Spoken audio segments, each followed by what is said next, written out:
Welcome to the Gnostic Informant. I'm Jesus,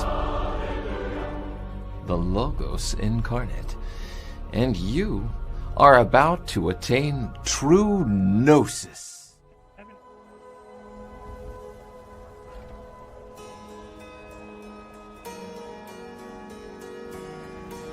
In this episode, I want to talk about Diogenes of Sinope and the parallels between him and Jesus of Nazareth. And is Jesus of Nazareth a cynic?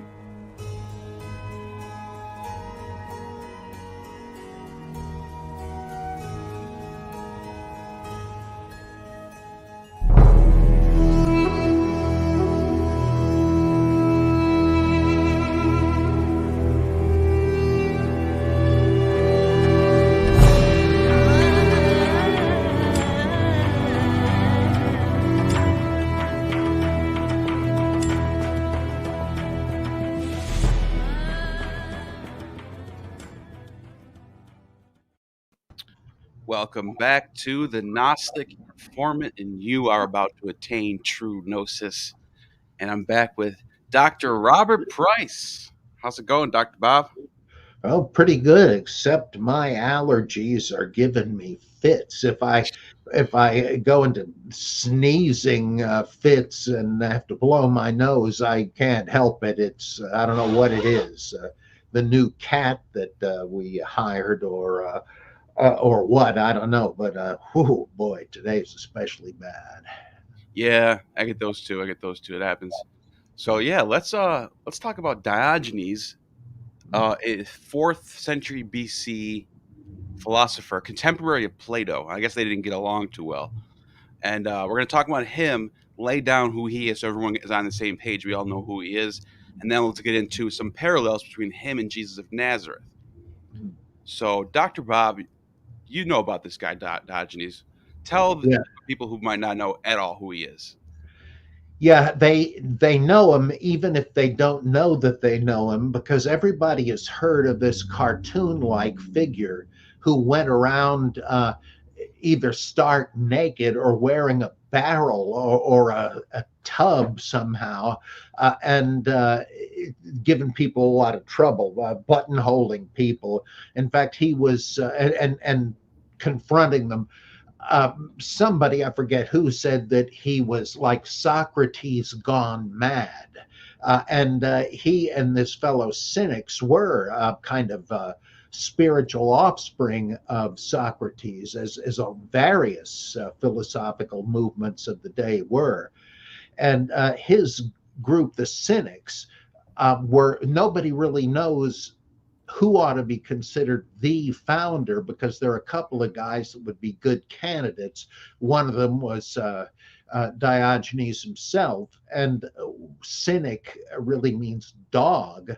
And he said that he took for his role model the wandering stray dog, because he had no home and so forth, as I'll get into in a second.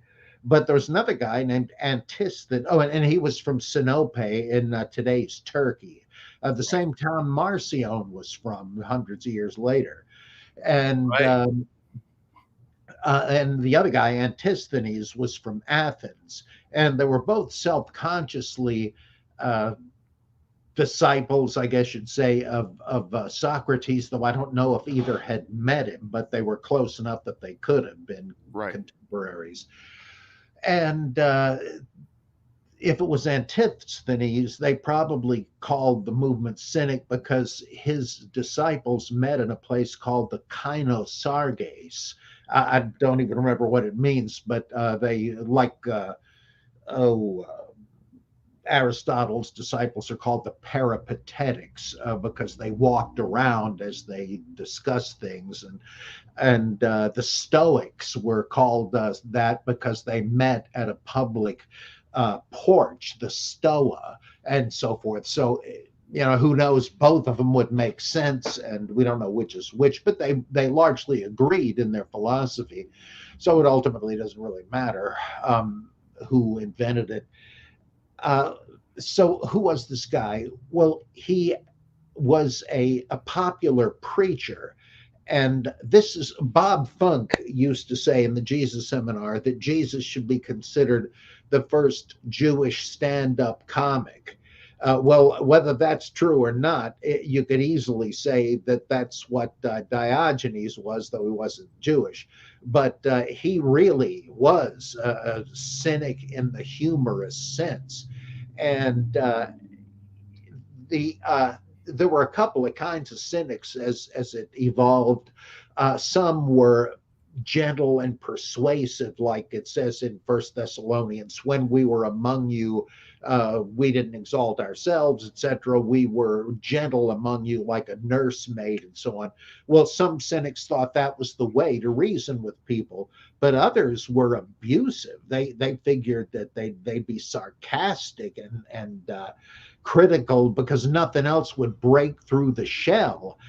If you've ever seen the terrific Bergman movie, The Seventh Seal, they have this terrific scene where a bunch of flagellants come into a village. It was during the time of the Black Plague, and these people figured that God had lowered the boom on them because of their sins. And so the flagellants were wandering penitents who were whipping themselves and so on, carrying crosses and so on, trying to atone for their sins. And in this scene, a group of them come into this village, and their spokesman starts railing on the populace who gathered to hear him. You with the goat face, how long will you be polluting the earth with your life, and so on and so on. And it was like shock tactics, or like the Zen masters would do, right? That's the only thing that's going to jolt people out of their complacency. So that Diogenes seemed to be more on that side because he didn't mind shocking people. And this has to do with the principles of cynicism. And one of them was, in fact, I discussed this in my book, Judaizing Jesus, where I talk about alternatives to the predominant view of Jesus, that he was basically a second temple rabbi. Right. But the Cynics, their first priority was self-sufficiency. They didn't want to be dependent on anybody. And that was because the more dependent you get, the less free you are. You're not autonomous. And so you should really declare your independence of all worldly realities. You won't feel deprived if you lack them. You won't be grieved if you lose them. It's a mere bag of shells, as the philosopher Ralph Cramden used to say. You should actually go the whole way and put your money where your mouth is, renounce your possessions. This is where the Cynics began to differ from or I should say the other way around. The Stoics began to differentiate themselves from the Cynics. They were very similar, and you could even say that without distortion, that the Stoics evolved quickly from the Cynics. And they also said that possessions are really immaterial, but in a sense, they're not worth renouncing. I mean, why take the trouble? The thing is to have an interior freedom from all possessions and connections.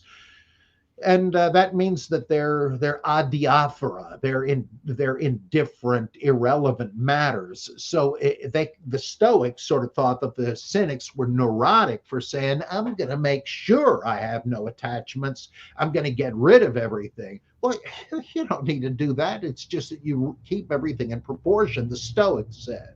But of course, the Cynic response was, yeah, that's real convenient for you to say. You can think that you're not really attached to these things, but if you're not, why don't you renounce them right now? Right. Oh, you can't? Well, what do you know? Guess who's right? Right. That's him in a nutshell. He was very quick to call people out on BS. Yeah. But go ahead. I don't mean to cut you off. I got a couple I'll add to what you're saying, but keep going. Well, the Cynics were also ascetics. That is, they did renounce everything, and to a surprising degree.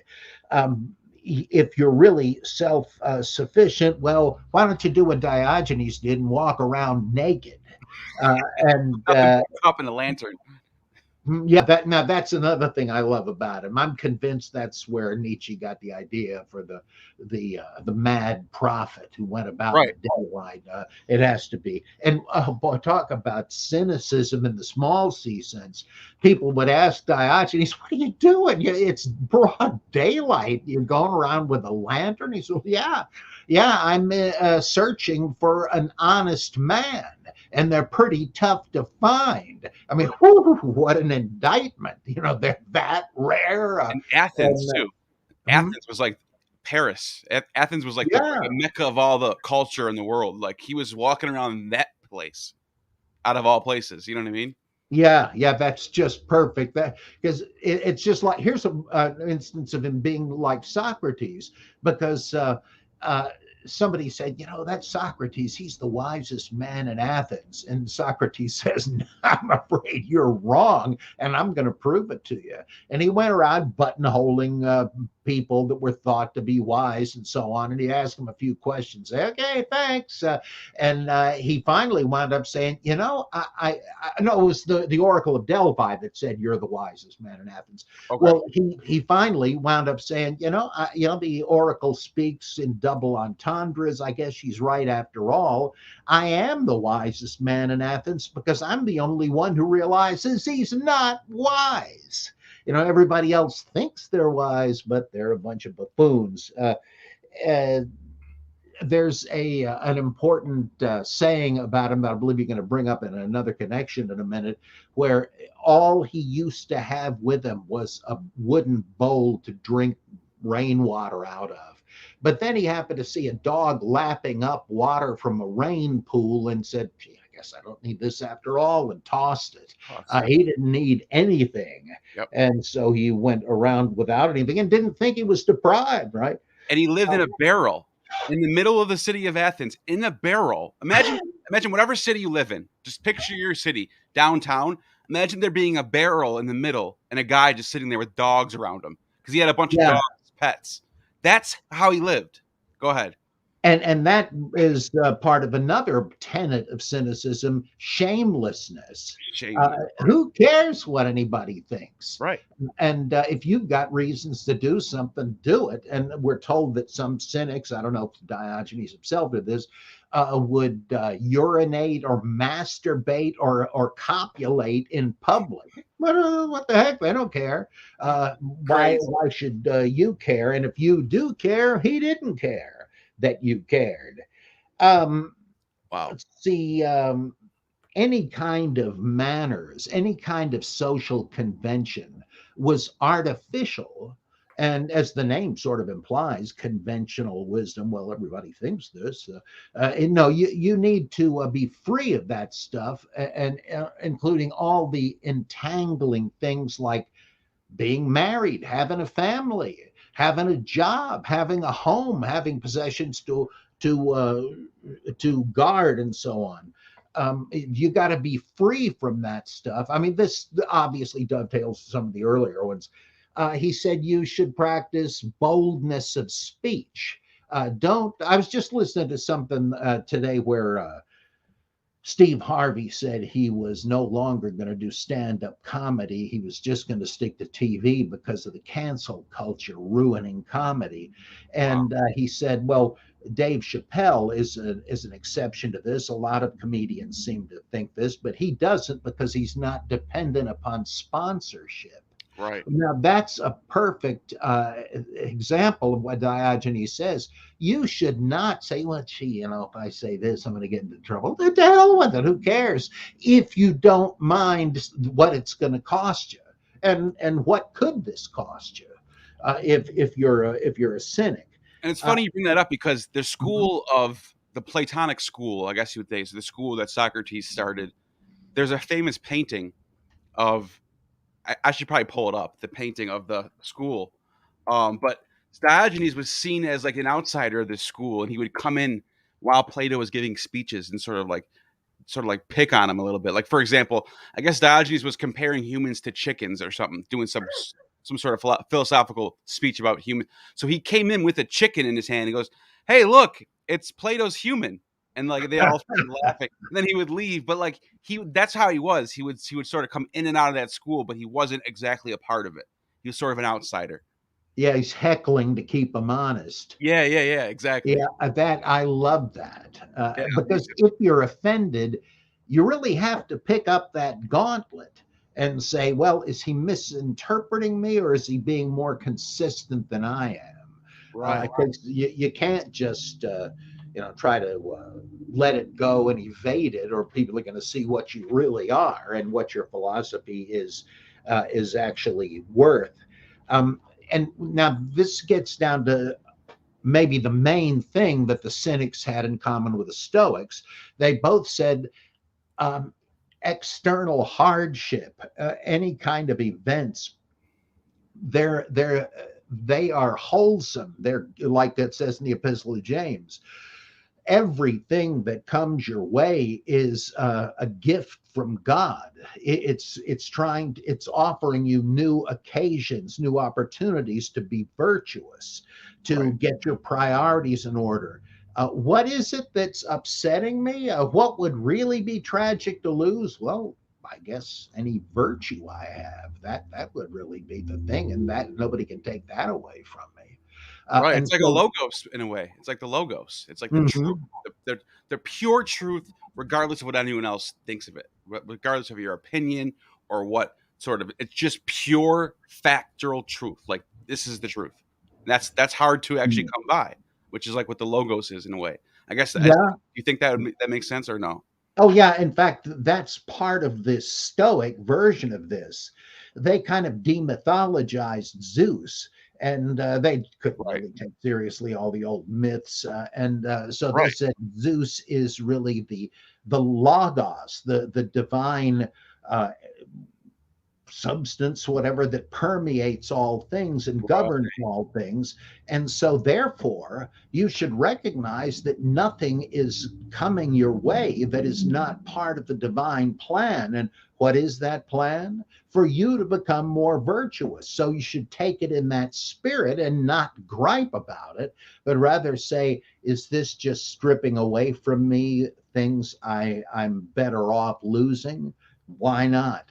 And ultimately, the punchline of both cynicism and stoicism was the slogan: you needed to live in accordance with nature by reason. Nature, of course, the will of God, the logos, and all that. I don't know if the Cynics got into things like that, or if they thought those were abstractions and would turn into what the Buddha called questions that do not tend unto edification. I sort of suspect they'd have thought that, but you could just say the Stoics were really just kind of extrapolating from what the Cynics said, less abstractly. And so all of this was common to Cynics and Stoics. And the big question that New Testament scholars have asked for, I guess, 20 years now is, was Jesus a cynic or something like a cynic? Yeah. And big debates have so I'm going to jump into that for a second. I want to say for the people leaving super chats, I will get to them. I'm not ignoring them. Those feel free to leave comments and questions and super chats. We are going to get to them. I just want to get everything on the table real quick and just go over some of this stuff, and then we will get to them. This is that painting. This is a Renaissance painting. I'm not sure about who, but it's from the Renaissance era. So the guy that's laying down, the bald guy laying down in the middle, that's Diogenes. So, as you can see, he's all alone. No one's talking to him. He's just in his own world, laying on the ground. Who does that? That's Diogenes. So just give you an example of how people perceive this man. Another quick example. I just want to. This is mind blowing stuff. So I'm going to lead this into the Jesus thing. So he gets brought in front of Philip of Macedon by Dionysius, the king of I think Athens. I'm not sure, but he brings him over to Philip of Macedon, and then he says, when Philip's like, "Who are you?" and he says, "I'm a spy who has come to observe your insatiable greed." Like, You're in front of the king. He's gonna cut your head off. He doesn't even care. And then so he thinks this is so funny that he spares him. So fast forward to now, Philip's dead. Alexander the Great's now king. That's Alexander's son. By the way, this is the time of Diogenes, time of Alexander the Great. Important time for world history. So Alexander the Great sweeps down through Greece, and he takes over Thebes. He goes into Athens. He gets to Athens and he finds Diogenes, who he has heard about. He's famous by then. He goes, "Oh, this is the famous Diogenes." He says, "What can I do for you, Diogenes?" And Diogenes goes, "Yeah, you know what? You can get out of my sunlight." It's like, that's all he has to say, and is dissing him right in front of his face. Anybody else would have been killed on the spot for saying something like that. You know what? Get the F out of my sunlight. I don't want to talk to you. Who are you? So, and what did Alexander say? Oh, he says, if I were, this is, by the way, someone left a super chat for this, so this is perfect. Nathaniel, thanks for the super chat. He says, if I was not Alexander, I would wish to be Diogenes. Yep. And then Diogenes responds and goes, if I was not Alexander, I would wish to be Diogenes too. Oh, dude, he's got a laser vision, dude. He's just awesome. But it gets even crazier. The next day, Alexander the Great goes and visits him. And I don't know if this is true or not. This could be all made up, but it's still a funny story. And Diogenes is digging through a garbage pail with a bunch of bones in them. Why is there bones in there? I don't know. It's 300 BC, so the war, who knows? There could be a bunch of bones in a garbage pail, and he's sifting through the bones. And Alexander the Great goes, "Diogenes, what are you doing?" And he goes, "Oh, I'm just sifting through these bones of slaves, but I can't tell them apart from the bones of your father." Ooh. What, dude? You just And so Alexander the Great just loved him, admired him, never. And then there's another story. It's in this book right here. It's in Oxford, Diogenes. It says that this is also in the Alexander Greek romance. Who knows if this is true? This could be made up. They said that when Alexander the Great died, Diogenes was like 100 years old or something like that at this time. And they said that Diogenes was like, I think I'm done too, and holds his breath and kills himself. And that's how he died. Just decided, I'm out. I don't want to live anymore. I've seen enough. I'm 100 years old. I just watched Alexander the Great conquer the world. Holds his breath and dies. That's what they said. Now, is that true? Who knows? People make stuff up. Like, I'm a skeptic when I hear stories like that. But it's a fascinating story, and it fits the description of Diogenes very, very well. You know, I wrote a story some years ago called The Gordian Knot, which treats Alexander as a kind of a sword and sorcery hero. And it turns out that he does slice the rope knot apart, and sort of cleverly it fulfills the prophecy, like the sword and the stone. Whoever can separate the rope, they'll be the king of all Asia. And he does that, but then they say that's only the beginning. And he has to undergo an ordeal in a huge cave where he meets this huge amoeba-like monster with tentacles all over it. And that is the real Gordian knot. And he has to prove his prowess in battle. It was a lot of fun. And I had him referring to Zeus as his father, just like Jesus does in the Gospels. My father Zeus says I must do this. Yeah, and that was another nickname for Alexander the Great, was son of God, because they thought he was the son of, I think, Serapis or Zeus Ammon, or they're all equivalent. Yeah. That whole equivalency started happening around that time too. They had this father God figure who was sort of different name in different countries, but it was still the same figure: Zeus, Ammon, Baal, all that. But by the way, this super chat that I was talking about, it says, if I were not Alexander, I would wish to be Bob. I thought you'd get a kick out of that. And then we got another super chat about, do you guys think Jesus knew about Diogenes? It's a good question. Before I even get to that question, though, I want to mention something about Jesus and Diogenes. Let's lead up to this question. This is a good question. Diogenes was a cynic who, they told, when he was asked what they want to do with his body when he dies, he said to the people, "Throw me over a bridge into the water and tie my hands to a sword so I can fight the fishes." Okay? They're like, "Huh? Why would you want to fight fishes if you're dead?" And he looks at them and says, "Exactly. If I'm dead, why the hell would I care about my body?" Yeah. So why am I bringing this story up? It's just one of a million amazing stories about Diogenes. But what does this have to do with Jesus? Well, what about Jesus telling Peter or whoever it was, let the dead bury their dead. Mm. Now, does that sound like a cynic or not? That's a cynic for you right there. Oh yeah, yeah, because this utter disregard of one of the highest acts of righteousness in Judaism. Yeah, They're dead. What difference is it going to make? You go out and preach the kingdom of God. That completely sure doesn't foreign. sound like it. Yeah, completely foreign to Judaism. That's like blasphemous. What do you mean? We're not burying the dead? Are you kidding me? Yeah, That's for Jewish religion. That's completely. But right. but I also want to talk about this. So I got this book called The Gnostic Gospel. It's put together by Willis Barnstone, and there's some stuff in here with Elaine Pagels Oh, wrote the Gnostic Bible, right? Gnostic Bible. Yes, that's what. Okay, yeah. I don't have that. We were talking about the Gnostic Gospels before. I am Oh, familiar okay, with yeah, it. that's actually written by Elaine Pagels. Yeah. Pagels has some stuff in here that she comments on and annotates. She was a part of this project as well. Hmm. But there's a section about a Islamic mystical literature and a man named El Ghazali. Is that how you pronounce his name? Yeah. He had a collection of sayings of Jesus, who some think go back to the Nag Hammadi scriptures, the Gnostic scriptures. Do we have a first century copy of this? No. Do we have a second century? No. We don't have anything. We just have a later edition of a story of Jesus. This is interesting. It says that Jesus, wherever he went, the Messiah used to take nothing with him except for a comb and a jug. Then he saw a person combing his beard with his fingers, so he threw away the comb. And he saw another person drinking from a river with his hands, so he threw away the jug. And then there's a little comment that says, this is a similar story to Diogenes the philosopher. Now, there is also a story. We have a Greek manuscript of Diogenes going to the river with his disciples, and all he has is a cup or a bowl or something. I'm not mistaken. And he used to use that bowl to drink water from. Well, he sees there's two different versions of this. One of them is a dog, the other one's a child, and the child's cupping water like this, drinking it.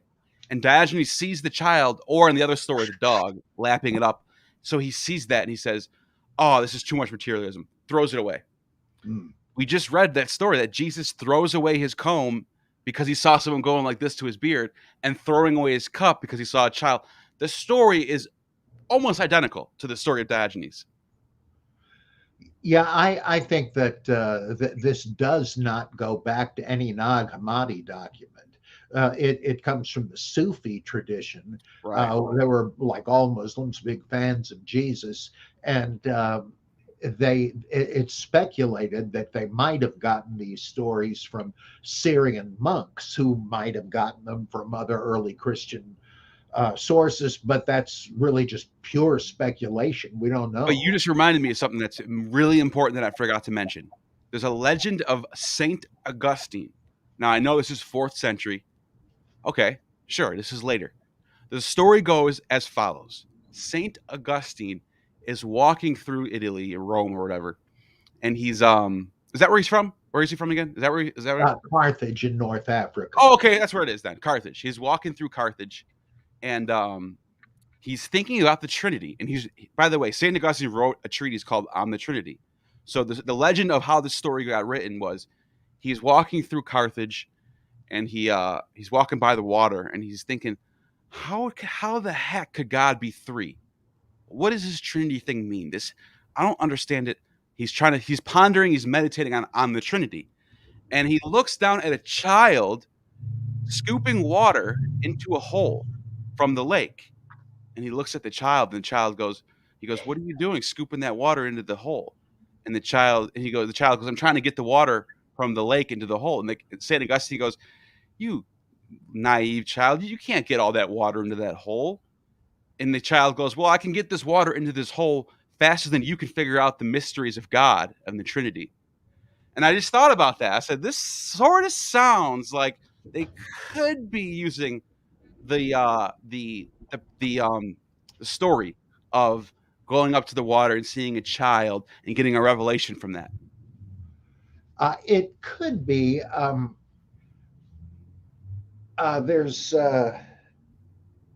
Yeah, this reminds me of another famous story where this Baptist preacher is has a little daughter who sees him baptize converts pretty frequently, and hears him say, "I baptize you in the name of the Father and of the Son and of the Holy Ghost."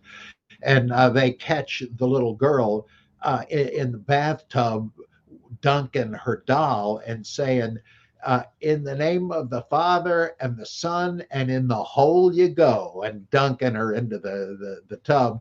But I doubt if Augustine knew about that one. He was not a fan of convert baptism.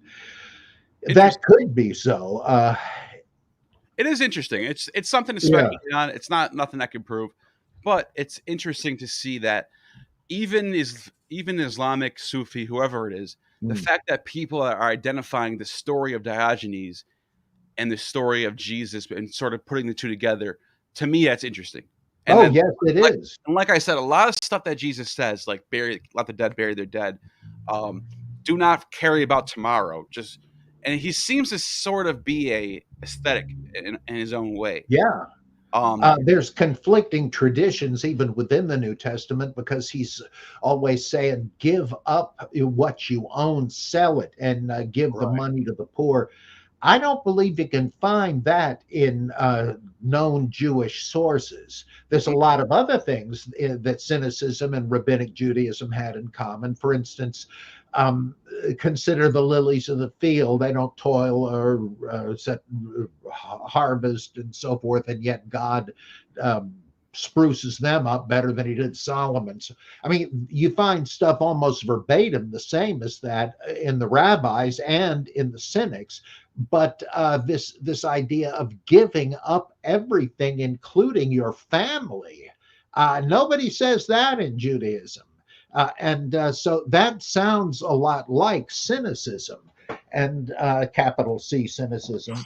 And this is why a lot of scholars, New Testament scholars, think that Jesus would have known about cynicism, even if not by name. And those who think that, yeah, he was a cynic-like itinerant, well, that's another thing. He had no stable home. They say that there were cynics in that area, or had been, like Demonax and one or two other ones who lived. One of them lived in Gadara, and I can't think of the guy's name. Mileus of Gadara, something like that. So he could have known about it. And Galilee was Hellenized to a great degree, but then other scholars say, oh, no, it wasn't. For instance, archaeologists don't find any pig bones around in Galilee, implying that sure enough they kept kosher and didn't eat them. But I don't think that's definitive. It seems to me somewhat likely. Also, there are other cynic elements in the Gospels that are attributed to Jesus, but even if there was a historical Jesus, it's somewhat dubious that this would go back to him, like the mission charge. And he sends them out to preach the coming of the kingdom, and he says, don't take any extra sandals, this, that, the other thing. You can take a staff, you can take a knapsack, but then you compare other gospels, the other synoptics, and they won't let you take that. Or no money and all. Or what about lay up treasures in heaven rather than treasures on earth? Don't care treasures on earth. Lay up treasures in heaven. You got Diogenes saying, words spoken solely to please are like choking honey, and then saying finest things in life are plain speaking. Reproof is another person's benefit. So that's actually, you could find the proverb that says, "Oh, fool despises reproof." He's saying reproof is another person's benefit. So he's got this sort of proverb thing going on. But the first thing I mentioned, what words spoken solely to please are like choking honey. It reminds me of Jesus saying that don't go out and pray in the synagogues in front of everybody like the other people do. Go in your closet by yourself, and who cares what other people think? It's all like that sounds like a lot like words spoken solely to please are like choking honey. You can see a parallel there. Oh yeah. Did you know the question? I don't think we answered the question yet. The question is, Thank you for the super chat, by the way, Mommy Vale. Do you guys think Jesus knew about Diogenes? I would say yeah. If he's obviously considering if he's a person, if you're just assuming he's the real Jesus of Nazareth is the historical Jesus of Nazareth, then yeah, why wouldn't he? Right? What do you think? Well, I'm not so sure. Palestine was heavily Hellenized and had been for a long time, so it wouldn't be surprising, but I don't know that it's possible to be that specific. It's conceivable, but I don't think there's any particular reason to think he did. The gospel writers, no doubt, did, because Jesus and they let this cup pass from me. It's like the cup of hemlock and so on. But that's not. It's tough to be sure. The next super chat. Thank you, Joseph, for the super chat. Any clue what the Druze believe about Jesus? The Druze. I think they probably held the same idea that the Ismaili Shiites did, because they are an offshoot. This guy,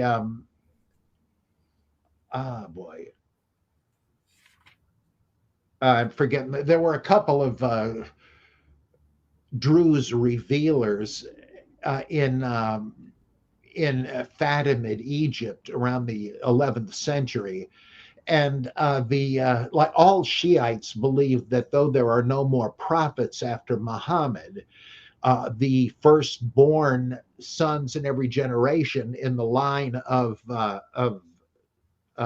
Ali are divinely inspired interpreters of the Quran. And so they're kind of prophets. And let's see.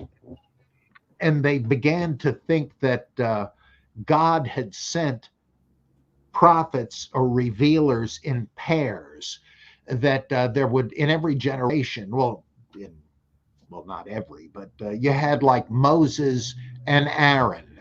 Before that, you had Adam and then Seth, who was kind of a messianic figure in some quarters. Then you had Moses and Aaron. Like, what's Aaron even doing there? Well, this was an explanation. He had more to say than what Moses did. And the idea was the first one would give the public the exoteric revelation. The second would give the esoteric meaning of it. They would call the first guy the I'm getting senile here. The proclaimer, I think, and the second one, the foundation. He would tell you the real basics of it, the hidden, deeper truths. And on it went. There was Jesus and Peter, and then there was Muhammad and Ali, and then it goes on, and they began to say that that these were some of the more radical Ismailis said that these guys were all not only divinely inspired but divine.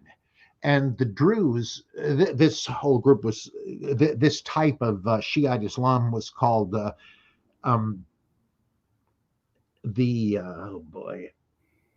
Twelvers? The Galat sects, I think. Well, they were Seveners. That was another big split off. And the Gulats, the extremists, is what that means, I think.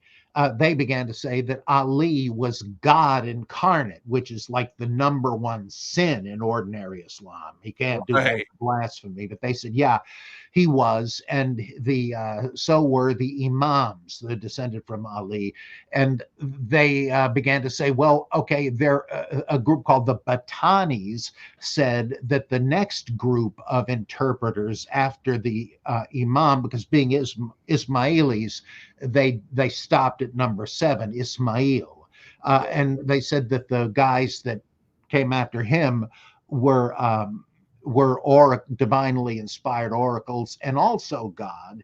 And the Druze came to believe that Al-Hakim, the murderous tyrant who ran Fatimid Egypt, was God, and he would put to death anybody that didn't go along with it. And I think, I forget the name of the guy that was his front man, his prophet. He was the the revealer, the proclaimer, and a guy named Ad-Darazi, who was a missionary to Lebanon for the Druze, and they were named after him. Wow. Darazi and the Druze. He believed in the same thing and started the Druze. Well, given the chain of revealers, they probably did hold Jesus in very high esteem, and in fact, there are some of these sects today in Afghanistan, for instance, the Bektashis and others, who believe that Jesus was God explicitly. Wow. And they kind of and some of them think that they're the lost tribes of Israel. So there are some who believe in a full-blooded divine Christology, but ordinary Muslims don't think that. They won't call Jesus the Son of God. They don't believe in they do believe in the virgin birth. The Holy Spirit impregnated Mary, but it wasn't like it was God's son that was being born. It was just like in the Old Testament with Isaac and those kids. And they don't believe that he was crucified, and of course, he wasn't resurrected. But he will be one day when he comes back with the final Imam, the Mahdi, descendant of Ali. He'll come back with him, and he will die then and come back to life in the general resurrection. So it gets much more complicated than that. Islam is, though it's supposed to be simple, it gets fascinatingly complex. It's just great stuff. I love Islam, though I don't much care for the behavior of certain Muslims today. But yeah, I just thought about, and I'm getting to the next super chat in a second. Thank you, Henry, for the super chat. We'll get into yours right now. But before we leave the subject of Islam, when we were mentioning the story of Jesus and the cup, that sort of mimesis of Diogenes, it's very hard to say if he got it from earlier sources or not, because we don't have them. But here's a good case for why they could be from earlier sources. Diogenes was sort of an atheist. I mean, there's a lot of I'm looking at a lot of quotes from him saying, when asked, do the gods exist, he replied, I don't know. All I know is that it is expedient that they should. Or him saying, so someone asked him, are you Diogenes who doesn't believe in the existence of the gods? He replies, and how could I be when I consider you to be hateful to the gods? Like, he was very witty and sort of acted like an atheist, and people thought he was an atheist, according to Diogenes Laertius and Codex Patmos and Cicero. In Cicero's On the Nature of the Gods, he writes that the prosperity and good fortune of the wicked, so Diogenes used to say, provides evidence against the power of gods. So basically saying, look at all these pirates everywhere, and they're getting rich, and they're powerful. No one's stopping them. Where are the gods? It's what and this is Diogenes in 300 BC, acting like an atheist. So it makes you wonder, would an Islamic scholar in the 12th century take Diogenes and try to make Jesus into him? It makes you think, could be easily, because he may have been taking an Epicurean position, which was the contemporary. They believed that gods existed but had no interest in human affairs and didn't get involved with them. Right, the sort of proto-deist. Yeah. And okay, yeah, that's a good point. And the next super chat, Henry M. Thank you for the super chat. Great show.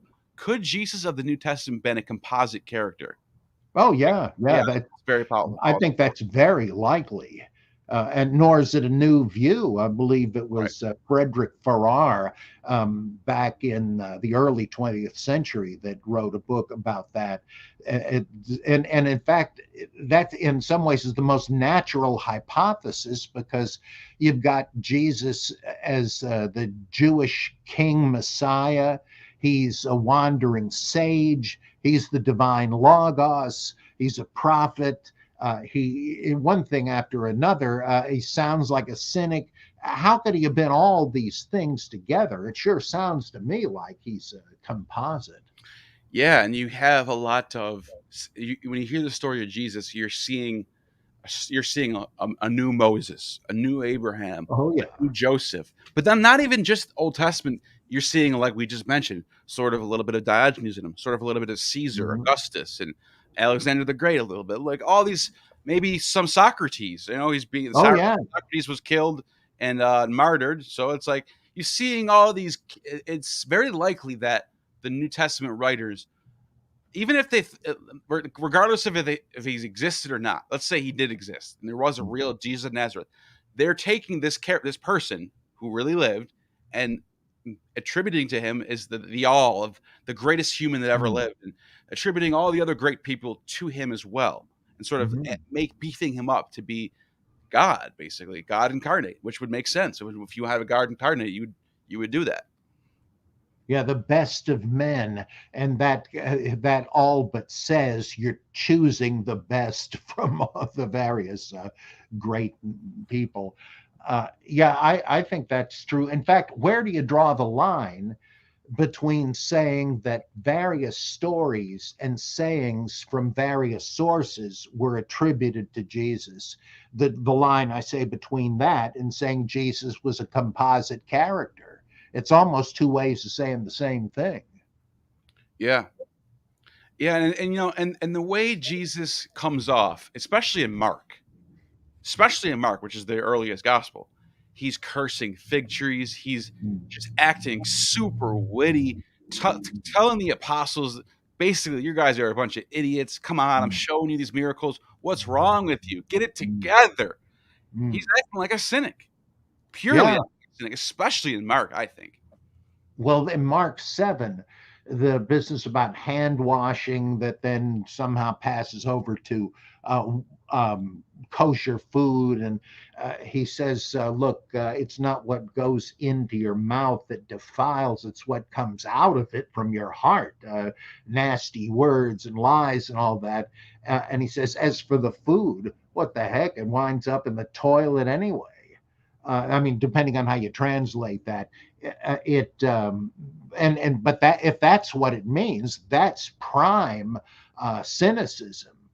As is the thing with the who needs the physician business, where they say, look at this, Rabbi Jesus is hanging out with these no goodniks. What is this? So Jesus overhears it and says, well, let me ask you, who do you think needs the doctor, the healthy or the sick? And naturally, I'm going to be among the sick the sinful sick, to try to get them to repent. What am I just going to hang around with you and just have a Bible trivia game or something? I mean, there's a similar sort of a rejoinder that Diogenes gives when somebody sees him coming out of a brothel. And I said, what the hell are you doing? You're supposed to be a philosopher and all that. And he says, do you suppose when the sunlight enters into an outhouse, it's defiled? Well, no more am I. No more is philosophy by my going into a whorehouse. I mean, that's classic cynicism. He needn't have been a capital C cynic, and that's I guess the big issue. In a way, it's just semantics. But I mean, I in my book Judaizing Jesus, in the chapter on Jesus as a cynic, I give stories from the Buddha and from Guru Nanak, the founder of Sikhism, that have the same kind of smart-ass punchline stuff to debunk elements of religion. It's not exclusive to any one view, so it's a little tough to quote this stuff as evidence that Jesus was a cynic. Could have just been a small c cynic, but I don't know. It all accumulates and makes you wonder. And then you take John the Baptist as a character who is basically the second greatest character in the New Testament. I would say. I mean, he's the one who baptizes Jesus and gives him the Holy Spirit, right? So he's pretty high up. Look at his life. He's living off honey and what? What is it? What did they say? Honey and locusts and honey? Yeah. Yeah, this is a true cynic right here. This guy's living in the desert, eating locusts and honey. Now talk about the New Testament putting cynicism and wandering aesthetics up on a pedestal as a good thing to be, as something to strive for. There you go. There's a prime example of this. Yeah, some see cynic influence when Jesus is eulogizing John after his death. And he says, so what did you, all you guys went out to see John the Baptist. What was the attraction there?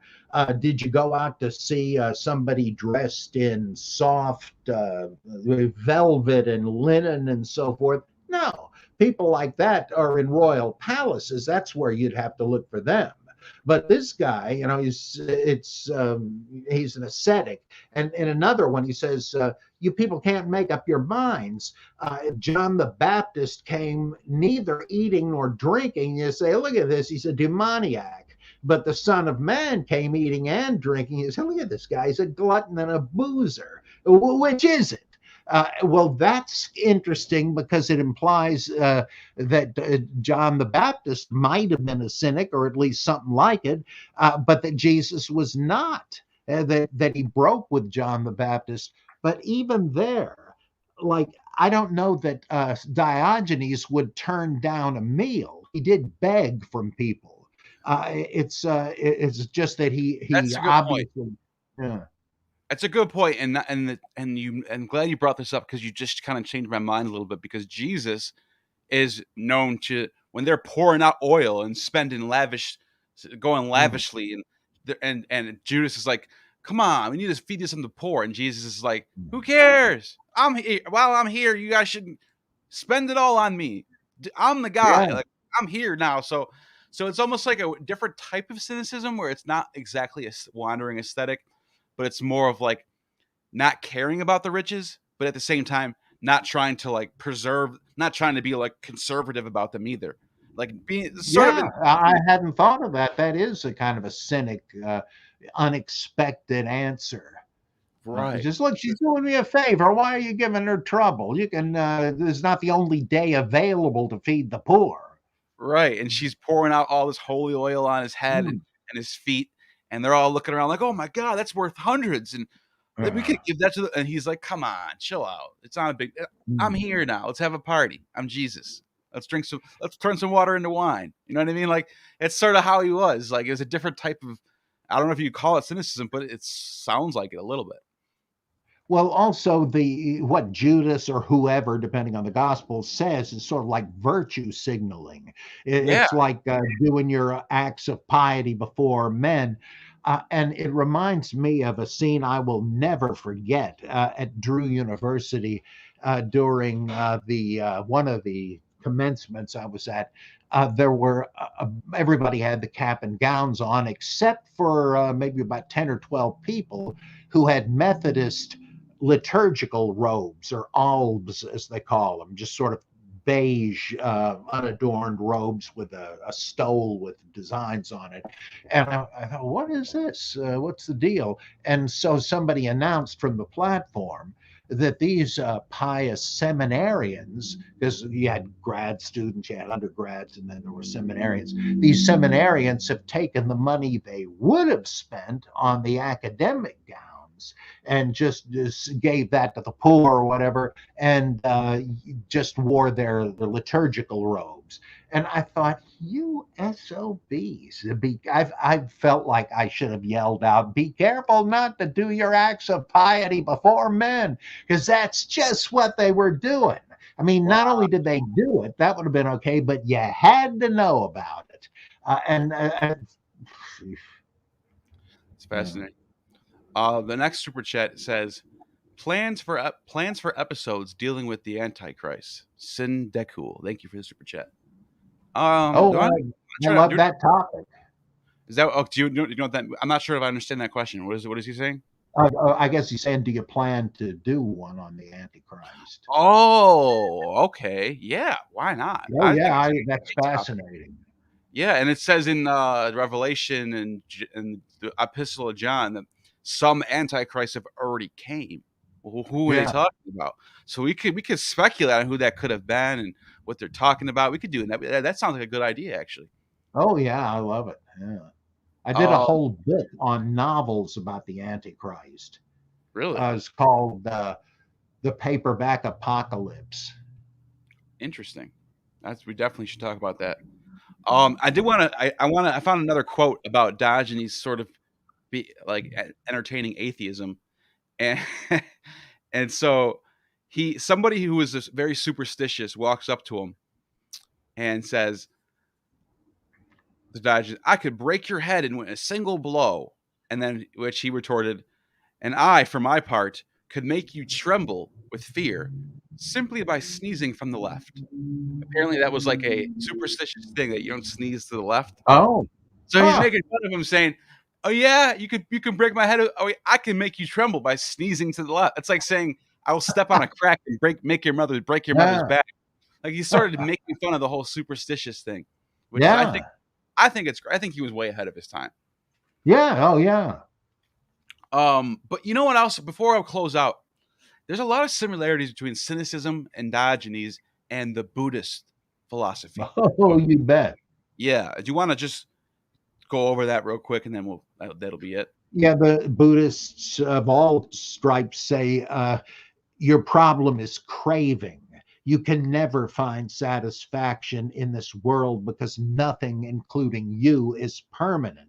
So you're on and not only is this life going to be frustrating as long as you're craving and desiring, but you're going to be reincarnated and perhaps an infinite number of times, and it's never going to get any better. So you need to jump off the merry-go-round. And that you do by extinguishing desire by means of the Noble Eightfold Path, which is kind of like yoga. And then you'll be freed from it, and because of the you can't really do this unless you live as a monk or a nun. And now, if you're just conventionally religious, and I mean, not everybody's fit to do that yet, but if you support the monks and the nuns and so forth in this life, and you're conventionally pious, maybe in the next incarnation you'll have what it takes to be a monk or a nun, and then it's a clear path to final salvation and nirvana. And so what I just say about feeding them? Well, the monks and nuns would circulate like trick or treating every day, go house to house with a begging bowl, and people were happy to give them something to eat because they were building up good karma. Everybody was benefiting, and so there's a lot of in common, including the cynical, the small c cynical thing. I love the story where the Buddha's traveling with his disciples, and the ones that have gone in advance, are talking to an old ascetical hermit at the river bank, and they introduce him and say, "Master, this man can walk across the water." And the Buddha says, "Well, sir, how long did it take you to master that skill?" And he says, "Oh, 25 years, if it was a day."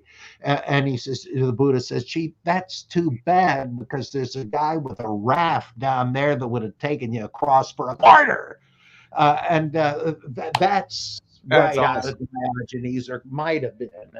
Yeah, that sounds like something Diogenes would say, Like, it's awesome. Like, the Cynic philosophy is awesome. It really is, because it's so sobering. It's so true that it's sobering. It's like, yeah, if I step on a crack, I'm not going to break your mother's back. Like, let's be real now. Like, stuff like that. I just made that up. But like, it's something cynics, like, they look at the superstitious stuff and they bring it back to reality. Like, let's be real. Like, let's get real about everything. Let's put it on the table and be honest. Like you got time for one more anecdote like that? I got plenty of time. I got as much time as you need. Yeah. Guru Nanak was over in, I guess he lived in what today would be Pakistan, and he was influenced by a couple of spiritual movements within Hinduism, the Sants and the Nath or something. I guess it doesn't matter.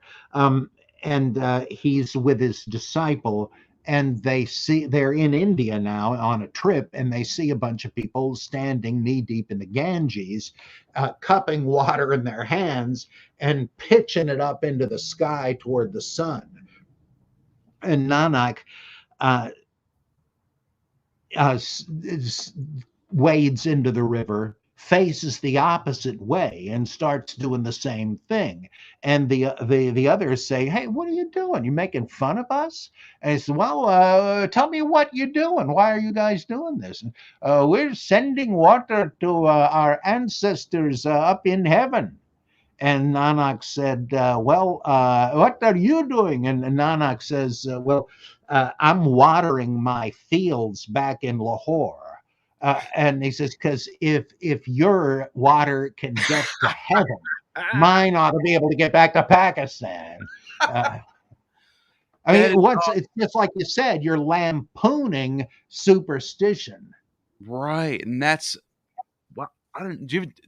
There's got to be. It's so amazing how you could see the parallels in these worldviews that are on different parts of the world, but they're sort of getting at the same truth. If that makes sense. Mm-hmm. Do you got any more of those, or you got any more? I can't think offhand of them. There must be more.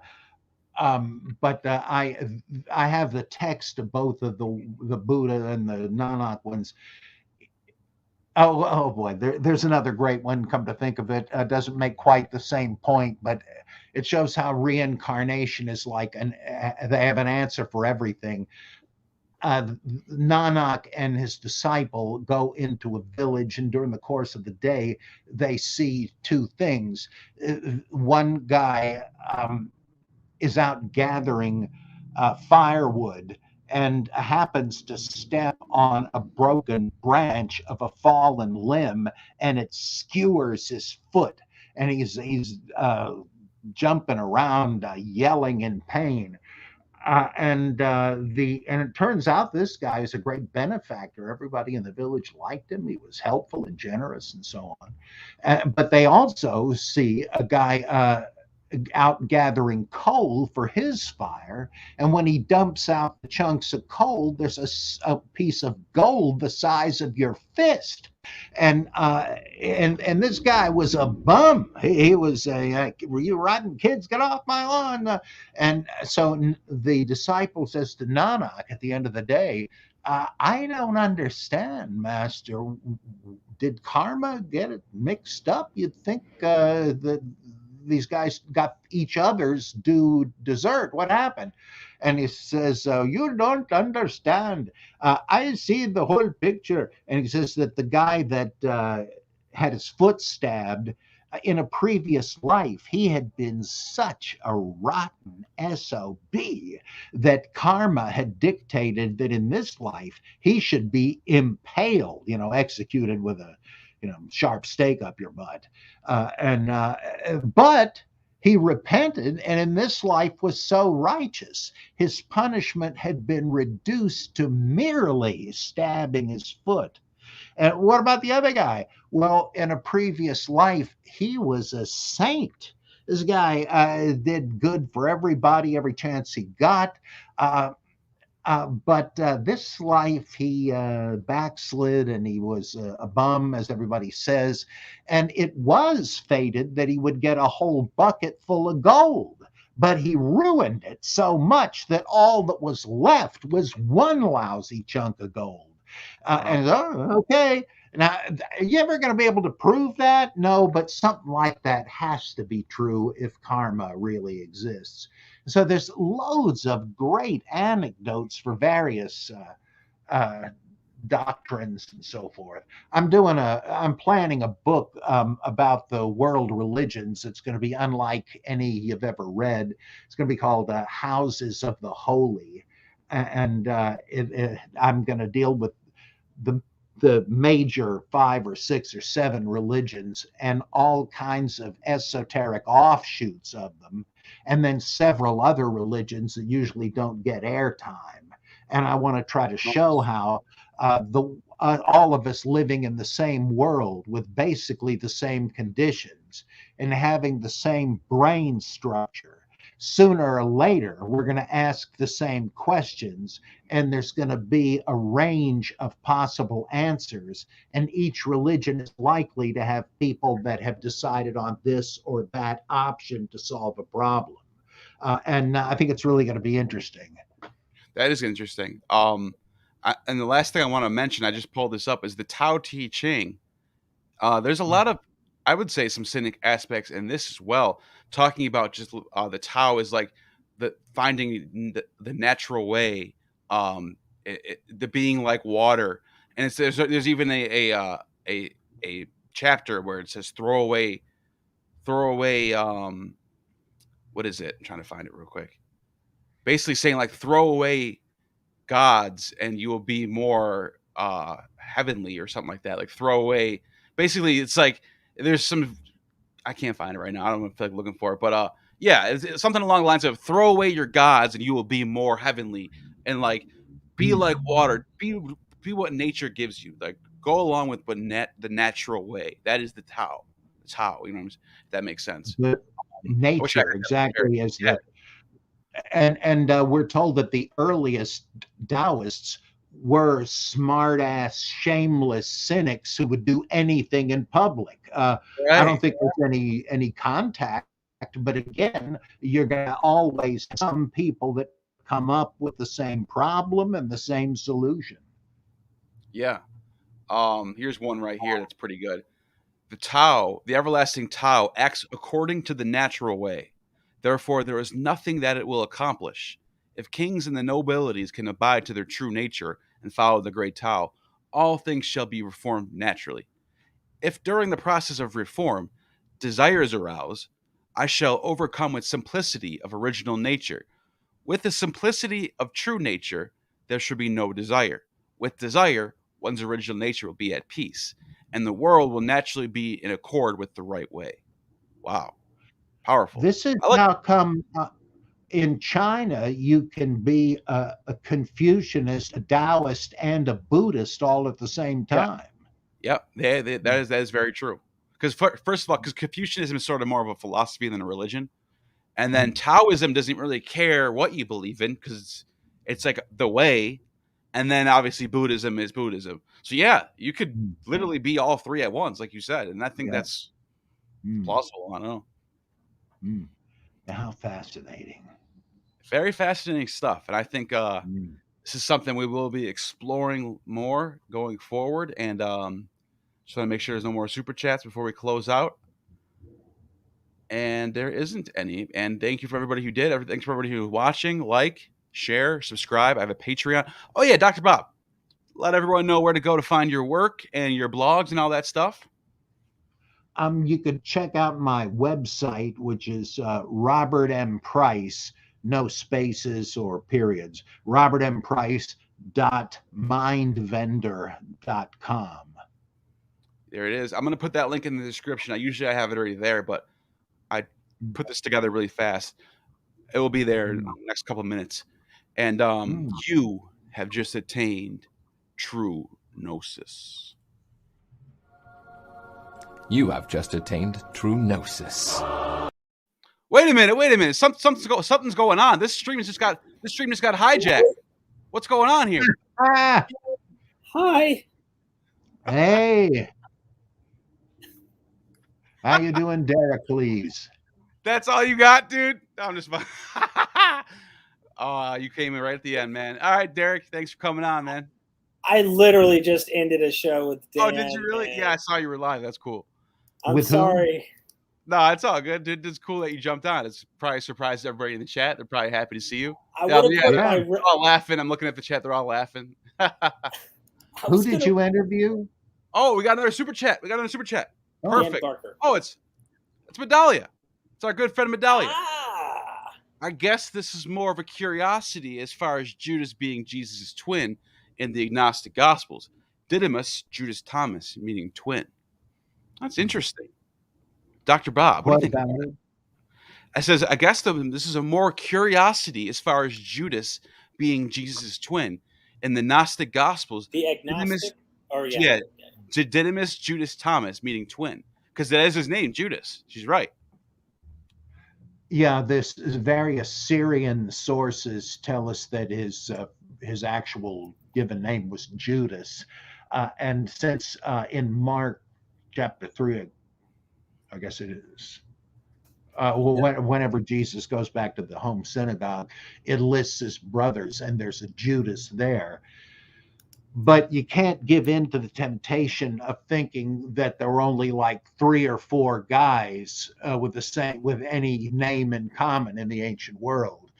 There's no particular reason to think that that was the same as Judas Iscariot, but it's possible. And the fact that Judas, that there is a traitor figure called Judas, that makes you wonder, well, were these guys, these brothers of the Lord, all prominent leaders, and somebody thought that Judas Thomas was a heretic because of the Gospel of Thomas or whatever, and therefore betrayed Jesus with false teaching? That's conceivable, but that's about it, really. I had a student once who said, I mentioned this idea that he was Jesus' twin brother, and this woman held up her Bible that had one of these, occasional paintings photographed in it, and she said, "Well, could that be because the two of them look so much alike?" And she pointed to Jesus and one of the other disciples, and I tried to say, well, that's not really a picture of Jesus or anybody else, but it's possible. But there were loads of guys named Jude or Judas or so on. So. You know what I just thought about, though, which makes sense as far as what she's saying. And by the way, LGBTQ Christian, thank you for the super chat. Appreciate that. And Medalia, thank you. Yes. And but what Medalia was saying, to go back to what she was saying, there's some Gnostic gospels that go as far as India, I guess, saying that Jesus didn't actually die. He gave up his twin brother on the cross and he escaped. I know you've all heard this before. This is one of those like later Gnostic, whatever, apocryphal texts or whatever.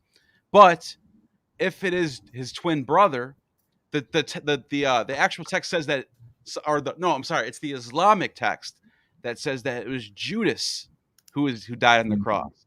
So if it's Judas that died on the cross, how did they not notice that it was Judas on the cross unless he looked exactly like him? Which Muslim commentators say, like, they're trying to deal with a real problem in the text, namely, how did they have to have Judas or anybody else identify Jesus? Right. Well, I say because he was famous. I mean, that's why it's a problem. It's like, which one of you guys is Elvis?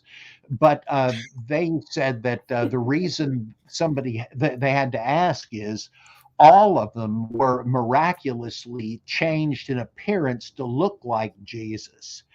And in the ensuing melee, the real Jesus skipped out because God was preserving him. Right. You couldn't have the Messiah Jesus treated that way.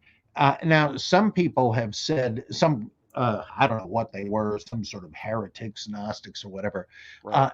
Modern scholars have said that some kind of Gnostics, some sort of Docetists, thought that it was a case of mistaken identity because Jesus and Judas were twins and looked alike. I don't know how you could say that if you believed in the virgin birth, but maybe they didn't. Unless they're both virgin births, right? Unless they're both virgin births and it's twin virgin. Yeah, that creates yet more problems. Right. But the thing is that the theory, and this is pretty interesting, that this is the point of the story in the Gospel of John, where Thomas is out picking up a pizza when Jesus appears to the 10 in the locked room. And when he gets back, who ordered the pepperoni? And they're saying to him, Tom, you're not going to believe this. Jesus is alive and we saw him. Are you kidding me? How stupid do you think I am? Unless I see the nail marks and so forth, I'm not going to believe this. But then Jesus appears and says, okay, my Lord and my God. What is the point of that? about Thomas not being there. Well, I think the point is that Thomas is supposed to stand for the reader. You came along too late. You didn't see Jesus. You're not gonna see Jesus. But this guy did. He was like you. He missed out, but nonetheless he saw him. But what's the punchline? Blessed are those who have not seen and yet believed. So that's you, reader. But somebody said maybe the point was to have Jesus, the risen Jesus, appear along with Thomas to refute the heretical notion that the risen Jesus was Thomas, that it was a switch of identities. That's pretty interesting, but unverifiable, of course. That's interesting. It's fun to talk about. But Yeah. someone else just popped up with a last minute super chat. Derek, if you have to go, you just did an hour and a half. Dude, I'll go in a moment, man. I had to see the Ancient of Days. Yeah. No, it's all you're welcome to come and go, man. And they said, can Dr. Price talk about his journey in and out of universalism? He briefly mentioned it on his website. Is interfaith dialogue and worship beneficial? If you have time, Dr. Bob, it's up to you. Or if you have to go, I understand. We can say that for the next one. Can I say one thing before you get into this real quick? I just want to let everybody know. Thank you, of course, for the support for me. I really hope more people will support what Neil's doing. Neil and me are in close communication, but we're also trying to do different things. And I appreciate everybody who's supported Medalia, becoming a patron of Neil, things like that. That means a lot to me. But also the support of Dr. Bob. You know, it was a couple years ago we started doing this and working with Bob and trying to help him out doing what he's doing here. If you're able and you love what you see and you hear, become family. Don't just be a distant neighbor who waves from time to time in the chat. Yeah, become family, because you can do that. Join his Patreon. Go and help. Yeah, I just wanted to give that little shout out because I am going to go eat. You've tempted me, and the apple looks good. I'm not going to blame it on my wife. Don't worry. I'm going to take responsibility for this one. But seriously, go support Dr. Price and go support Neil. I really believe in both of them and what they're doing. So love you guys, for real. Love you, Derek. Go enjoy your dinner. Good night, guys. All right. So if you have time, you can touch on this if you like. I was growing farther and farther away from my congregation at the First Baptist Church of Montclair. This was a very open-minded, socially involved, and theologically open congregation, albeit a tiny one. It had once been the first pastorate of the great Harry Emerson Fosdick, and there were nearly 1,000 members back then. He was a national celebrity. But over the decades, it had shrunk to a very tiny group, and that has little to do with it. But I was, we had financial hardships. We were renting out a lot of space that we couldn't use to other congregations and so on, and we couldn't pay the bills. And they really wanted an administrator, not a preacher. And I found myself less and less welcomed there. And I was getting into deconstruction and things like this at the time, and I just didn't fit. So I decided, well, let me look into Unitarian Universalism, because they certainly aren't theists and traditionalists or anything. They're very open-minded and diverse. And so I took a course in Unitarian history and polity down at Druze. I did a lot of reading about its history, and very fascinating. But the more, and I thought, this is a tradition I'd be proud to be a part of. William Ellery Channing, and they merged with the Universalists, who were a bit less uppity and socially sophisticated, though they had once been a major denomination too. And as the joke goes, they decided, they agreed eventually. The Universalists said, God is too good to send anyone to hell. And the Unitarian said, yeah, and we're all too good to go there. So I got into this and went to speak in Chicago to a ministerial fellowship committee. And it became clear to me that this was not the movement whose history I had immersed myself in, that it was now just politically correct politics and so forth, and that it just didn't, they had learned the wrong lessons from other types of Christianity. And so I gave up on that, but I still was attracted to the old universalism. And my church split, as tiny as it was, and my living room housed the tiny congregation that left with me, and we called it the Church of the Holy Grail, or just the Grail.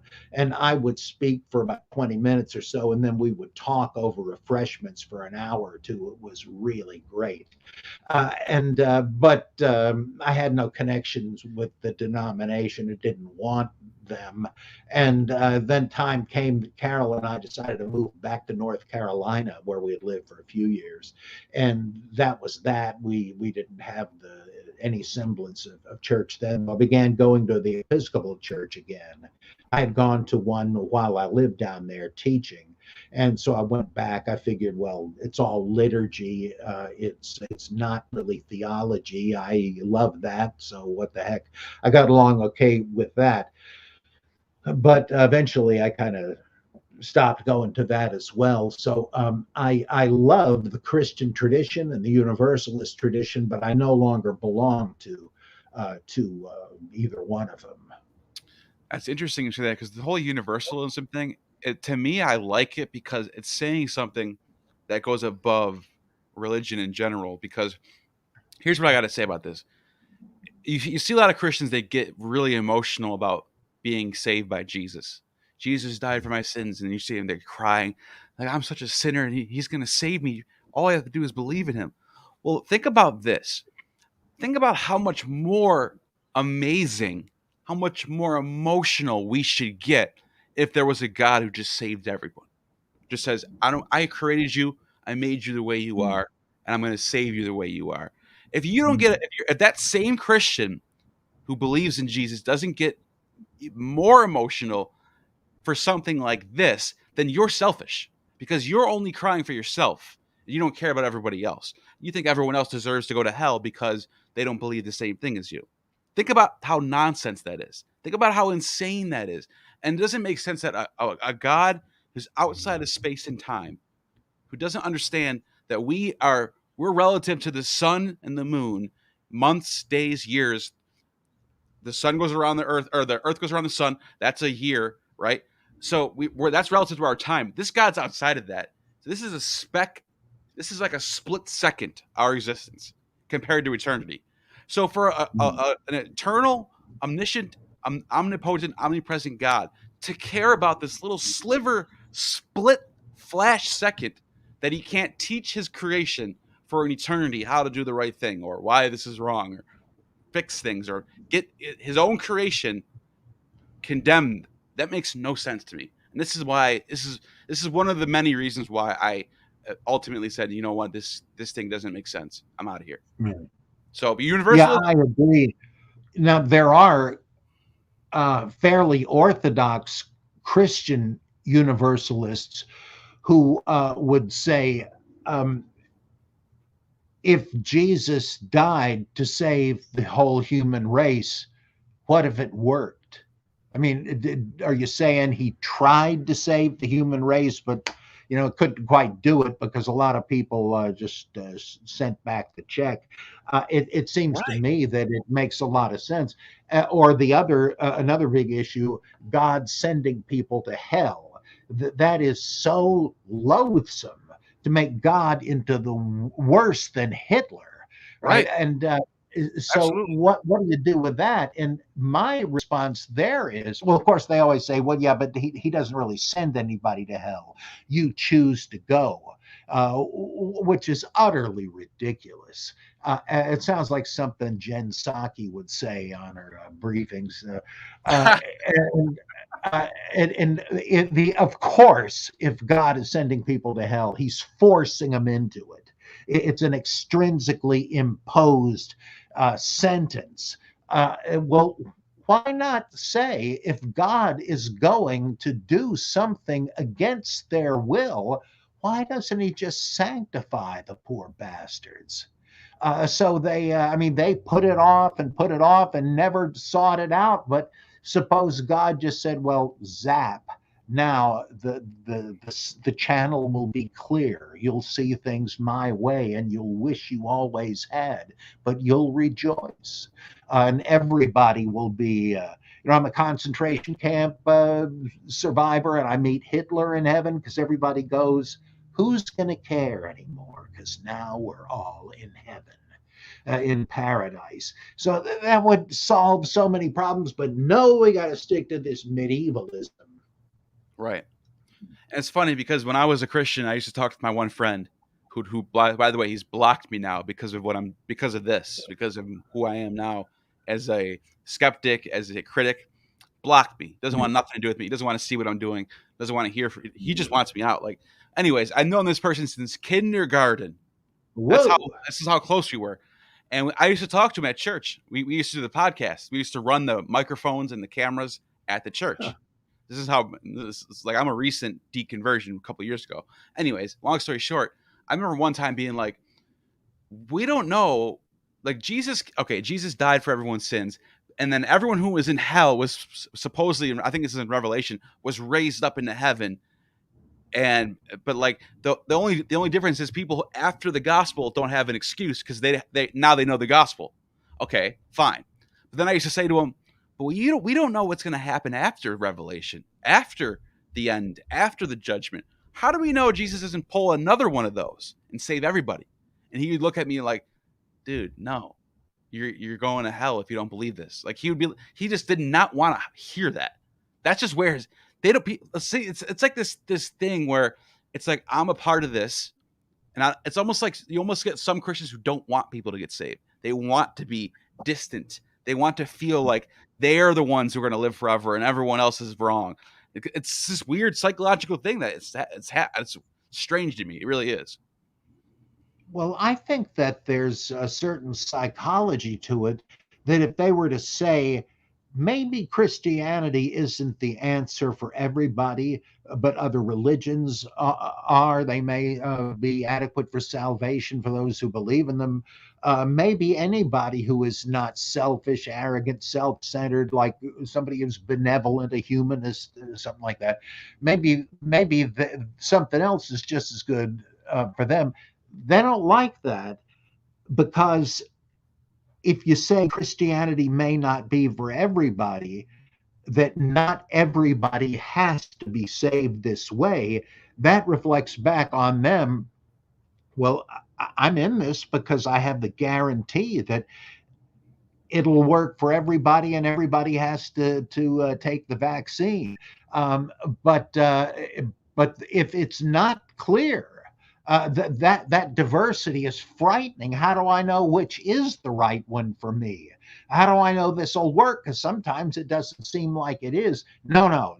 You've got to have this rock of certainty psychologically. And if anything seems to undermine that or relativize it, they don't want it. And I can see why. I'm not condemning them, but I think that's the burden they have on their shoulders. Yeah. Well, it's like the theology professor analogy for God. They don't want to get too far afield from their church's doctrine. Certain things are up for debate, mode of baptism, something like that, but not the Trinity, not the inspiration of the Bible, etc. You got to believe that or you're no Christian. What do they mean by that? I thought it was grace and faith that saved, but right. You're basically requiring, as Tillich said, cognitive works to be saved, if that's your standard. So it really does come down to, you don't have the right opinions? Well, God is going to give you a final exam in theology when you die. And if you get enough questions wrong, you're going to hell. With a big red F branded on you. And that's terrorizing. And so they're afraid to think. This is why Kant said in reaction to this, dare to know. This is why Nietzsche called it slave morality, because you have no choice to think outside of this. You have to accept this. You have to blindly say it happened, and you have to force yourself to admit that a miracle that you've never seen in your lifetime, that is almost impossible according to the laws of physics, happened. You just have to you have to pretend it's true. And it almost becomes, faith is almost more of an allegiance. I align myself with this worldview, therefore I'm saved. Like, you can't prove that it happened. You can't even make yourself believe that miracles are true because you've never seen them before. So you have to, it becomes allegiance. I give allegiance to Christianity. And in other words, I get on my knees and say, I accept your salvation that you died on the cross. You're just pledging allegiance to another flag. That's all you're doing. It's the party line. Yeah. You have to toe the party line. Don Cupid, a great philosophical theologian, said, if it gets to that point, you're not talking about doctrine anymore. You're just talking about policy. Yeah. And I think that's right. And there lies intellectual dishonesty, bad faith in Sartre's sense, because you don't dare think for yourself. I have sympathy for people that still think that way. They don't dare. It's not worth going to hell for. And it's like, I think about it like this. Someone like me, right? I went to prison. I read the Bible in there. I got saved in there. I even went to the Christian church chapels that they called in the prison, and they would have somebody be like, "Does anyone want to give their life to Jesus right now? Stand up!" And I would do it. I did it. I did that. So I got saved, right? Even went to church when I got out. Got baptized out of church, out of prison. Why am I not saved? And it says in the gospel, you give a mustard seed, it could grow into a tree. Why is it so then you get into the whole, maybe you're not the elect. Okay, fine. But then what's the miracle then? Where's the miracle at if you're elected or not? That's not a miracle. That's just God playing simulation. We're part of his game. That's all that is. Elect doesn't mean anything. There's no miracle. So it's like, why am I not saved? And number two, it's like saying there's an exam. You have an exam that you have to take the test. And there's only one question on the exam. But you don't know where to take the exam. You don't know where the location is. You don't know if it's this place or that place. You don't even know which paper it's on. You don't even know where the teacher is. There's no teacher to be found. There's like 3 different people saying, I'm the teacher. Oh, no, I'm the teacher. No, I'm the teacher. You don't know where to go. How are you supposed to decide? How is that your fault? So that's what it comes down to. That's why I say it comes down to allegiance. It's not about anything else. And like I said, you see people on the streets like, I want to get people saved. Evangelicals, right? I want to get people saved. This was me. I used to do this all the time. We used to go out. We used to knock on doors. Let's get people saved. We used to get people saved, right? We thought people were getting saved. But how do you know that person's going to the rest of their life believe in this? How do they know they don't fall off the wagon? They're not really saved until they die that way, right? That's why you get the once always saved thing. But here's the thing, though. You can say, you can say to me, I want to get you saved. Oh, you can get me saved? Yeah, all you have to do is, did you know that you can live forever? And I'll say, no, I didn't know that. All you got to do is right now, accept Jesus in your life right now. Get on your knees and accept Jesus in your life right now, and you live forever. And I've done that. So why am I here on a channel that's skeptic and critical of the New Testament? You understand what I'm saying? Where's the miracle at? That's what I'm saying. Well, the Calvinists are the ones that say, if you're truly among the elect, you will not fall away. Right. And of course, you can't know that, though. And it's not a miracle. Calvin thought that, predestination is a great comfort because you realize it's the grace of God, no effort on your part. Right. But the Puritans saw, no, wait a minute, you're missing something. How are you to know that you're one of the elect? I mean, you can find out that you weren't if you fall away from the faith or fall into terrible sin. But short of that, who knows? I mean, everybody has seen people that seemed very pious until they ran off with the church organist or whatever. I guess he wasn't one of the real ones. If that's the case, how do I know I am? And that's where the Protestant ethic and the spirit of capitalism came in. Well, God wouldn't let me prosper if I weren't one of the elect. So I'll work my butt off and make a lot of money. That's so obviously illogical, but that was apparently the idea. But it's unconditional election. Well, the Baptists tend to believe in eternal security, which is not the same thing. They're saying if you were genuinely saved, it doesn't really matter if you fall away into sin and unbelief. Hopefully you won't, but even if you did, you'd wind up in heaven pretty embarrassed, but you would. If it's eternal, it's not going to stop.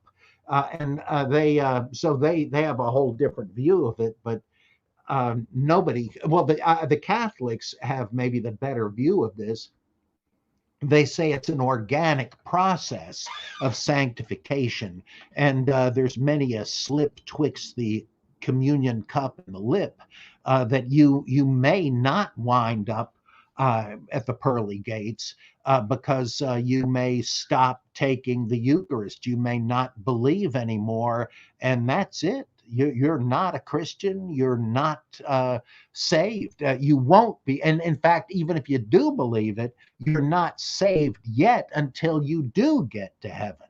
Until you Because die you could that way. wimp out along the way. Right, which is so mind blowing. Once you take that consideration, right? Once you're like, okay, if it's not saved, always saved, that's ridiculous because now it's not a miracle. You're either elect or you're not. But if you go the other route, the Catholic Bible saying, or the Catholic way saying, you have to die in that state, then you're better off getting saved and getting shot in the head right away. And if evangelical might as well go around with a gun and say, will you accept Jesus in your life right now? Yes. Boom. I just saved you. Now you're in heaven. You might as well do that. What's the point? That's probably happened. It's probably happened somewhere in the South somewhere. But it's true. Because it's almost like either the once saved, always saved makes sense because you did it, you accepted them, all right, but you fell off. But that doesn't make sense because then you're like, okay, now you're either elected or you're not. We just went over this. But the other one doesn't make sense either because it's like you have to die in that state. Well, what? Well then, what's the point? Why not just kill yourself then? Because seriously, if it's true, you're gonna live forever, then why spend 20 more years, which is a speck of a speck of a speck of a speck of a percentage of eternity? It's nothing. Have you ever seen the movie The Rapture? Yeah. That deals with that. Mommy, I'm tired of waiting. Can't we go to heaven now? What a horror flick. And it's crazy. Yeah, I think it's terrific. I've never seen a more disturbing movie. Buddhists have raised these questions, just like I was saying, the same issues come up independently. One of the big issues they dealt with at a big conference of the monks shortly after the Buddha's death was, if you have attained nirvana in this life, should you commit suicide so you don't risk backsliding? And the answer was, look, if there's a risk, you're not enlightened. You're kidding yourself. You wouldn't be asking that question if you were really enlightened. And that's pretty good, I'd say. But it came up again in Mahayana Buddhism, the Jodo Shinshu, or Pure Land version of Buddhism, where they said that to be saved, to be reborn in the paradise, the Pure Land, you had to, on your deathbed, be calling on the name of Amitabha Buddha, who created the Pure Land. And you had to have 3 attitudes in mind, so that it would really be a faithful calling on his name. Wow. Well, there's the same problem again. You've got to be in a particular state of mind. So, but that really didn't solve anything. So they finally came up with the idea, well, it isn't really up to you. If it were, that would be self-power. And we don't believe in the self, the anatta doctrine, the no Atman. No, you don't need to worry, because you would not even be inclined to call on the name of Amitabha Buddha if you were not predestined to do it. So it's the same logic of Calvinism. only they never heard of Calvinism. It was just the same logic once the same dilemmas arose. Wow. It's fascinating how the same philosophical predicaments pop up and everywhere. And it's going to inevitably. Yeah. Hey, man, we almost closed out and then saw a couple more super chats and Derek popped in. We ended up having an extra 40 minutes almost of some good stuff. Good. I enjoyed this. And yeah, me too. Anything you want to say before we close out? Not for real this time? Oh, well, I'm going to be on Jacob Berman's show. I forget the name of it. Tomorrow. History Valley. What's it? History Valley. Oh, yeah, and we're recording it at 2. I don't know when it's to be cool. broadcast. And then tomorrow night, I'm not quite sure of the time, but Derek and I are doing a live thing. So there you go. So look out for those 2 videos, Dr. Bob on Myth Vision and Derek and Jacob Berman, History Valley. Also his website is in the description. And you have just attained true gnosis. For real this time. You have just attained true gnosis. The demiurge has no power over you.